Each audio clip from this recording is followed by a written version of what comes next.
It is day 16 of the Hungry Ghost, and today's update is happening from my yoga mat because it's been a very long day of client work and the only way that the update is going to happen in between sessions. So for today, the focus is on cognitive clarity and insight, which means that we've just entered the 6th segment of the Hungry Ghost workbook, and we've talked at length throughout this process about the importance of meaning making and compassionate reframe, and how our thought process can really be impacting whether or not we stay self-regulated enough to abstain from our Hungry Ghost's favorite habits.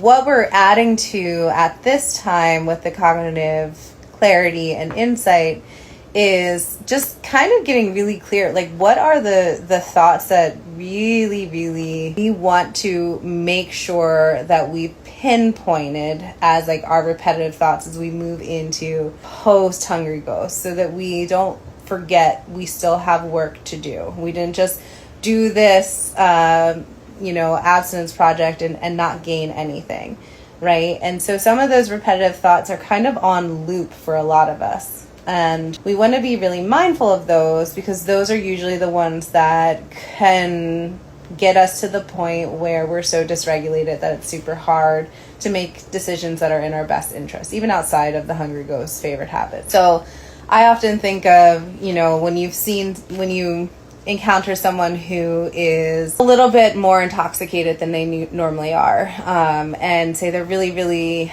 drunk, and they just keep repeating the same thing over and over again. And it's almost like they forget that they just said it. Or if you've seen someone on psychedelics where they get stuck in a thought loop, and they can't even get out of it. They're just stuck there in this loop. Well, the truth is, a lot of our human experience is almost like a psychedelic trip, if you will. We have a really hard time seeing things objectively.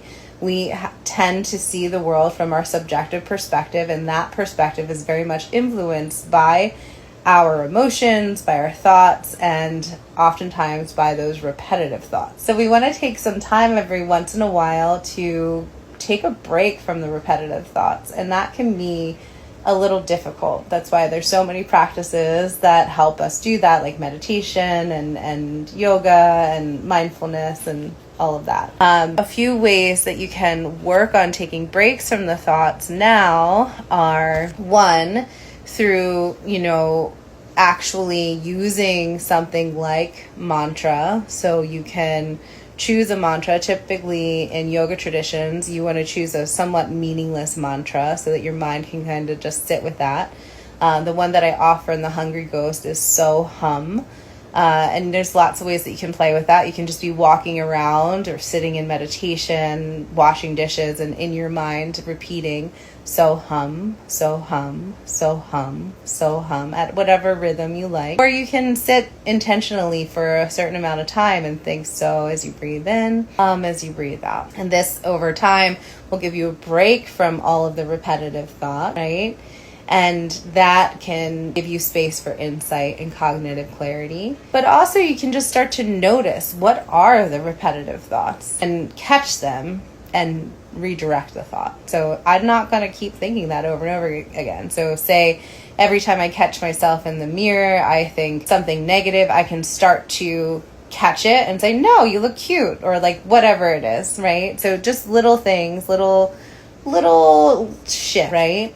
And if you start to notice a significant repetitive thought, maybe write it down so that we can have a practice replacement thought. And then the third option, so that we have a mantra without meaning, a redirected thought, so catching the thought and correcting it basically with a similar but different thought. And then third is an affirmation, so one that you make up, right? So you have this repetitive thought of maybe I'm not good enough, right? And you keep hearing it over and over again, and then replacing it with actually I'm amazing, I'm more than good enough, I'm actually incredible, or whatever it is.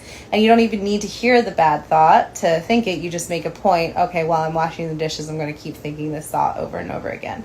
But what that will do is just help to break up some of these repetitive thoughts and thought loops so that they don't have so much control over you.